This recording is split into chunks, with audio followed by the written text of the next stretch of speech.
एक बहुत ही सुंदर सा जंगल रहता है। उस जंगल में बहुत से जानवर रहा करते थे। सभी बड़े ही आराम और मज़े से उस जंगल में रहा करते थे।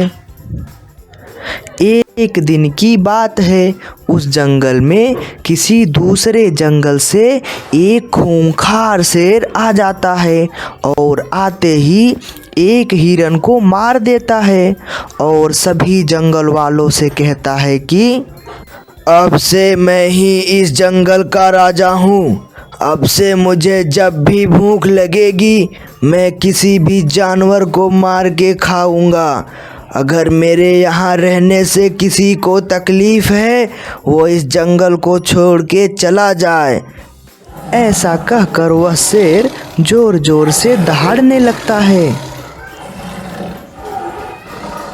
ऐसा देख और सुनकर जंगल के सभी जानवर डर जाते हैं और उसमें से लोमड़ी कहती है कि अरे अब हम इस जंगल को छोड़ के कहाँ जाएंगे। हम हमेशा से यहीं रहते आए हैं, अब हम इसे छोड़ के भला कहाँ जाएंगे। तब हिरन भी कहता है कि अरे यही तो एक ऐसा जंगल था जिसमें कोई शिकारी नहीं था और अब ये शेर आके इस जंगल में रहने लगा। अब हम कहाँ जाएंगे। हाँ, और तो और इस जंगल के अलावा और आसपास किसी भी जंगल में जाएंगे वहाँ तो इससे भी खतरनाक जानवर रहते हैं। हम इसके अलावा और कहीं नहीं जा सकते। हमें कैसे भी करके यहीं रहना होगा। सभी जानवर उदास हो जाते हैं। इस मुसीबत से बचने के लिए किसी के पास कोई भी तरीका नहीं था। जैसे तैसे वह दिन भी बीत जाता है। अगली दिन सुबह सुबह एक हिरन अपने छोटे से बच्चे के साथ बाहर घूम रहा होता है। तभी वह खूंखार शेर पीछे से आके उसके बच्चे का शिकार कर लेता है। हिरन यह सब देखकर बहुत ही उदास हो जाता है और वह कर भी क्या सकता है। अपने ही आंखों के सामने अपने बच्चे को मरता देख वह हिरन बहुत ही ज़्यादा उदास हो जाता है। अब जंगल के सभी जानवर एक जगह इकट्ठा होते हैं और लोमड़ी बोलती है कि दोस्तों, इस खूंखार शेर का कुछ तो करना पड़ेगा वरना ये एक एक करके हम सभी को मार डालेगा और हमारे पूरे जंगल को तबाह कर देगा। सबको मार के खा जाएगा ये शेर। तब उसमें से एक भैंस बोलता है हम इस खूंखार शेर से कैसे लड़ेंगे। हम इसे अपने जंगल से कैसे भगाएंगे। हम तो बहुत ही कमज़ोर हैं। तब हाथी दादा बोलते हैं कि मेरे पास एक तरकीब है। उस खूंखार शेर को उसके जैसा ही एक खूंखार शेर मार सकता है। तब लोमड़ी पूछती है दादा से कि एक शेर क्या कम है जो हम अपने जंगल में किसी दूसरे शेर को बुलाएंगे उसे मारने के लिए। तब भैंस फिर बोलता है कि लेकिन हाथी दादा ये कैसे संभव है, कैसे होगा ये। तब हाथी दादा अपनी तरकीब बताते हैं। उनकी तरकीब सुनकर सभी जंगल वाले एक बार के लिए तो बहुत खुश हो जाते हैं।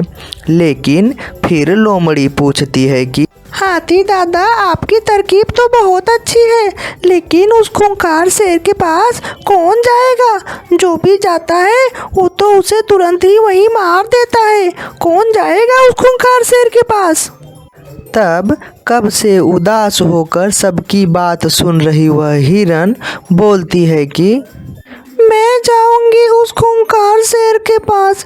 वैसे भी उस खूंखार शेर ने मेरे छोटे से बच्चे को मार दिया है। अब या तो मैं उसे मारूंगी या तो मैं खुद ही मर जाऊंगी। मैं ही जाऊंगी। ही दादा बोलते हैं तुम जाओ, तुम जरूर अपने काम में सफल होगी। हम सबकी उम्मीद अब सिर्फ तुम्ही से है। अगले दिन सुबह सुबह वह हिरन उस खूंखार शेर के पास जाती है। वह खूंखार शेर हिरन को देख के कहता है कि वाह, आज खुद शिकार चल के शिकारी के पास आया है। चलो अच्छा हुआ, वैसे भी मैं शिकार के लिए निकलने ही वाला था। अच्छा हुआ तुम खुद आ गए मेरे पास। तब हुजूर, मुझे आपसे डर नहीं लगता। इस जंगल में आपसे भी ताकतवर एक और खूंखार शेर है। मुझे तो सिर्फ उसी से डर लगता है। अरे, इस जंगल में मुझसे खतरनाक कौन है वो? मैंने तो कभी नहीं देखा उसे। चलो मुझे दिखाओ कहाँ रहता है वो। फिर वह हिरन उस खूंखार शेर को लेके नदी के किनारे पहुंच जाता है और शेर से कहता है कि हुजूर, इसी नदी के अंदर वह खूंखार शेर रहता है। आप देखो, आपको जरूर दिखाई देगा। और फिर वह शेर उस नदी में झांक के देखता है तो उस नदी में उसी की परछाई दिखाई देती है और वह शेर उसे दूसरा शेर समझकर दहाड़ता हुआ उस नदी में छलांग लगा देता है और नदी बहुत ही गहरी होती है जिसमें वह डूब के मर जाता है और सभी जानवर खुश हो जाते हैं। एक बार फिर से सभी जंगल वाले हंसी खुशी उस जंगल में रहने लगते हैं। जय हिंद।